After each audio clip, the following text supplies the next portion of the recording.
Now this is the SPIM simulation environment. This is called PC SPIM, and this is for Windows.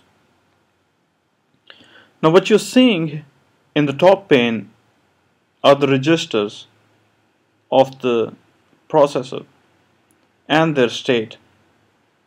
You can see the program counter up there and its current value, where it points to, and as you can see that it actually points to some instruction over there. Now this is actually an instruction from the SPIM operating system, and we don't really need to care about that much for the moment.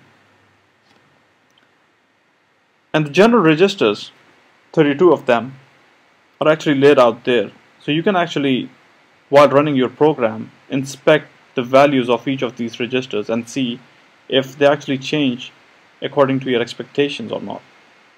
Now what we'll do is start off with our first try example. Now at this point, what happens is that the instructions from our example program are loaded at this point. And since the operating system needs to do some setup before it transfers the control to the program, now we can see those operating system instructions in that region. And this is the jump and link instruction that the operating system will execute to transfer the control to our program. And as you can see that the jump and link instruction uses the same address as the address of the first instruction for our program. So you can see the identical address being used there.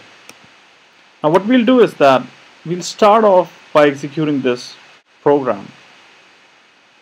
And what the simulator has an option for single stepping, so that you can execute one instruction at a time and see what's going on in the program. So we'll use that option for this example to see how the control is transferred from the operating system to the program and how some of the register values actually change. So it's just executed one instruction now. We keep executing the operating system instructions until we reach to this location. Now this is where the control is supposed to be transferred to our program. Now at this point you can see that the RA register, which is the return address register, is not actually set to anything. It's cleared off to 0 bits. Now we know from the jump and link instruction that when it's executed, it sets the return address register to point to the next instruction.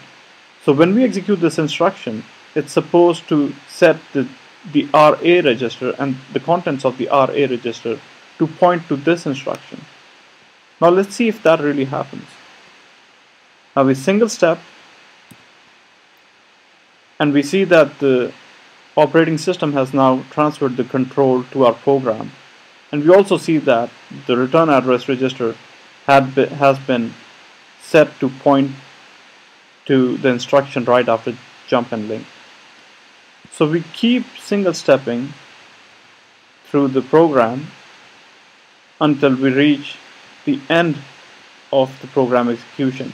Now that's where our program actually ends, and it uses the jump register instruction to transfer the control back to the operating system.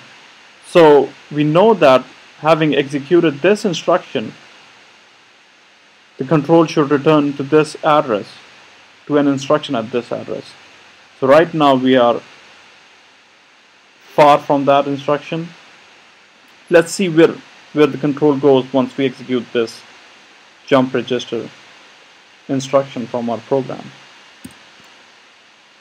And we see that it actually does return the control to the very next instruction after the jump and link.